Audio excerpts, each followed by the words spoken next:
Okay, we are going to be working on mixed story problems with unknown numbers, and we are going to decide what unknown number it is, whether it is an unknown partner or an unknown total. There are two different unknown numbers that we have to always be mindful of when we're reading story problems and trying to solve for different equations.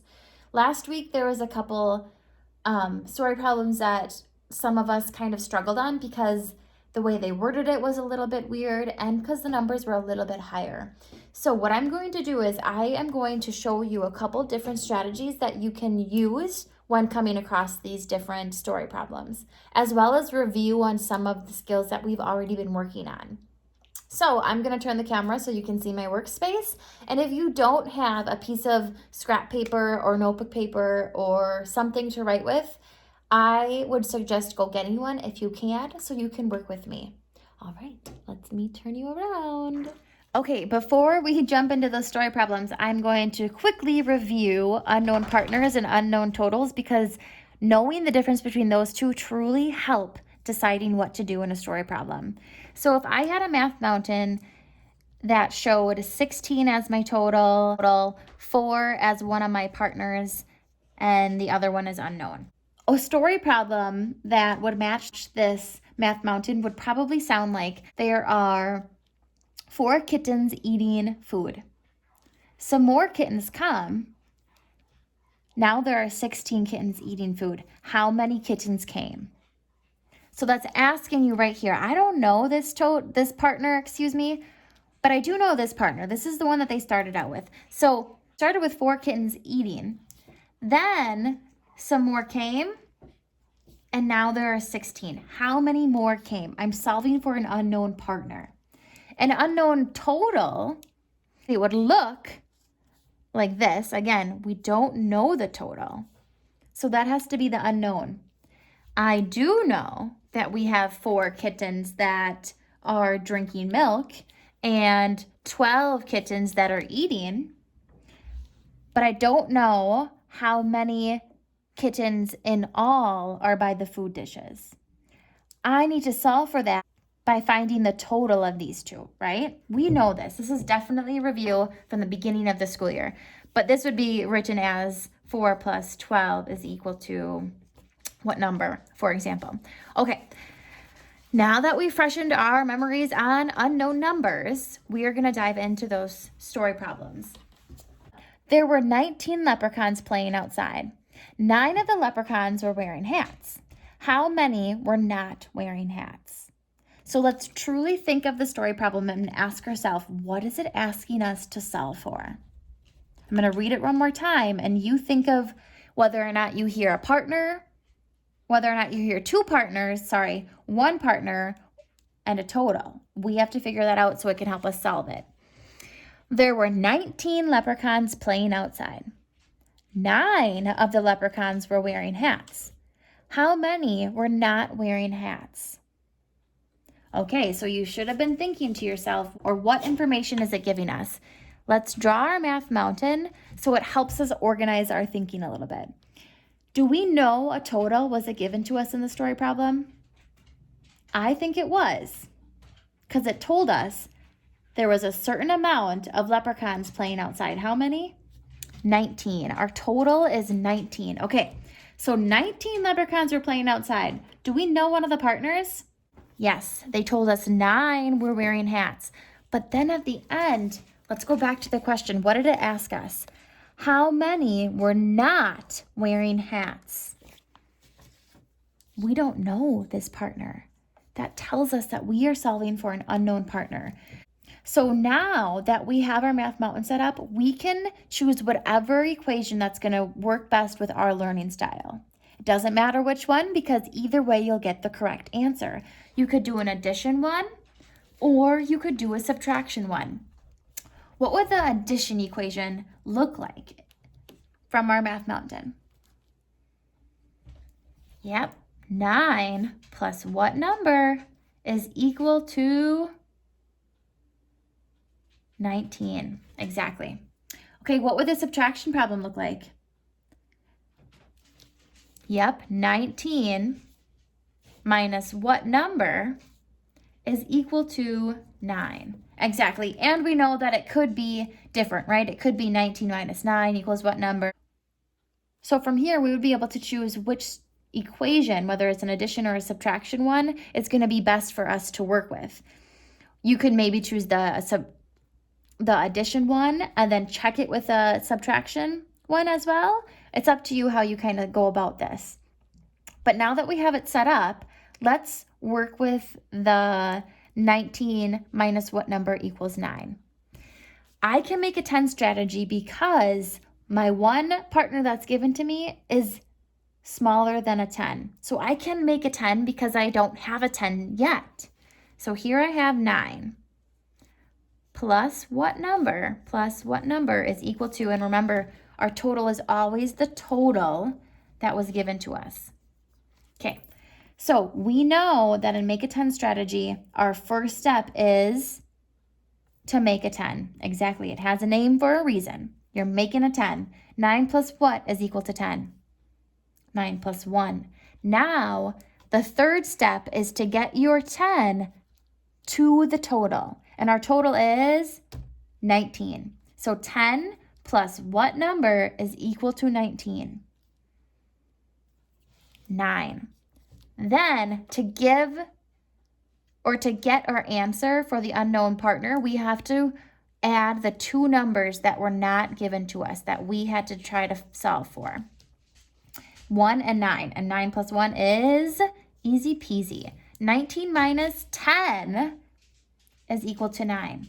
So that's how you could go about this problem, is making a 10 strategy with the subtraction by making a math mountain, no matter what. I think before we kind of thought math mountains only came into play sometimes, but whenever there's a story problem, math mountains will help you decide what numbers you have and what meaning they have behind them. For example, 19 was the total, 9 was a partner. And then making sure you pay attention to that last question that it's asking you. How many were not wearing hats? Okay, now this next one, we're going to go on to number 6. And I'm going to show you a new strategy that you can use to help you with subtracting equations that have higher numbers. And particularly doesn't have a number that is a 1. So let's begin. Let me erase this quick and then I'll read you number 6. Again, I know that you probably know these answers, but I did that for a reason, because these are a little bit, because some of these concepts are more new to us, and practice helps us become more fluent. So if you already know the answers, hopefully it'll make you understand the process a little bit more. Tom found 13 clovers. Josh found 20 clovers. How many more did Josh find? Okay, so think about it. We have our numbers. Do we have a total? Do we have a partner? Let's read it one more time and decide. I'm drawing my math mountain already so I can get ready. Tom found 13 clovers. Josh found 20 clovers. How many more did Josh find?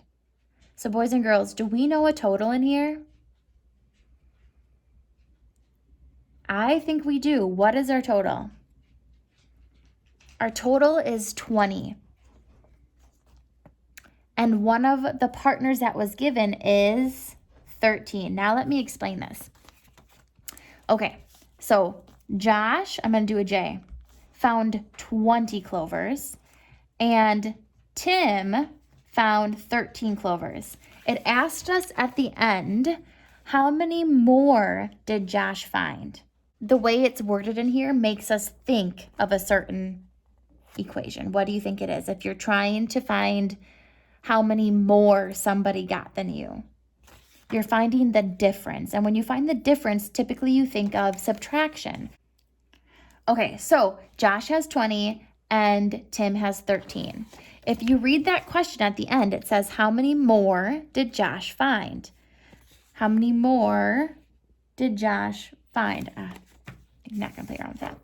So what you're asking is, okay, am Tim and I have 13 clovers. How many more clovers do I need to find until I can reach the 20 that Josh has?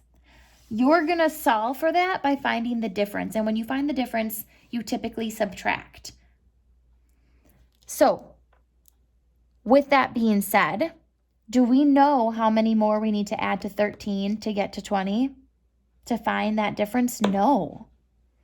So I'm going to do an unknown number for that partner that we don't know. And I know I just said that when you do the difference, it means that you have to subtract, but we know that we can always solve problems, subtraction problems with addition problems. We know that already. So yes, it means subtract. Could use a little bit easier of a strategy and do the addition problem if we wanted to. But first, let's write the two different equations. Let's write the addition one first. 13 plus what number is equal to 20?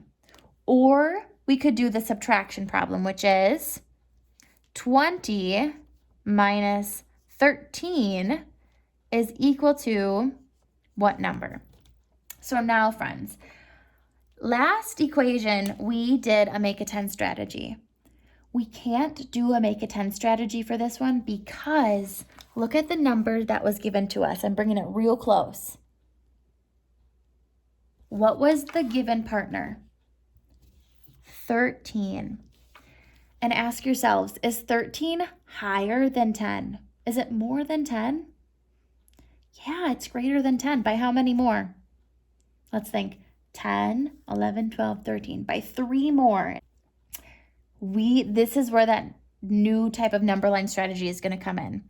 We're breaking this down. We just did this with our fingers. We had a 10, and how many ones did we have? We had 3 ones. We had 1 10 and 3 ones. So now I have my number line that I'm going to be using for my subtraction problem. So if you're starting at 20, you need to go down 13. But instead of counting 1, 2, 3, 4, and counting 13 different jumps, and then going back and counting down, like for example, 20, 19, 18, and continuing on, I'm going to show you something that's even quicker. Are you ready? With our broken down 13, we are going to subtract from 20. So let's start with the bigger number. Let's start with the 10. What is 20 minus 10, first graders? 20, you're going to take a big jump, minus 10. What is that? Yes, if you know 10 plus 10 equals 20, then you should know that 20 minus 10 equals 10. Now, out of my 13, how much left over do I have to subtract? How many more jumps? Yeah, I did my 10. Now I need to do my ones. How many ones did I have? 3. I'm going to subtract 3 just in one jump. Watch. Minus 3. So now I'm not going to worry about the 20 because I already subtracted from that and I'm at my 10. What is 10 minus 3? You can either count backwards, 10, 9, 8, 7, or you could ask yourself, okay, if I have 3, how many more do I need to add to 3 to get to 10? What is 3's partner? And that's 7, which is the correct difference for 20 minus 13. You need 7. You need 7 jumps to get to 20. He would need 7 more clovers to meet Josh at his 20.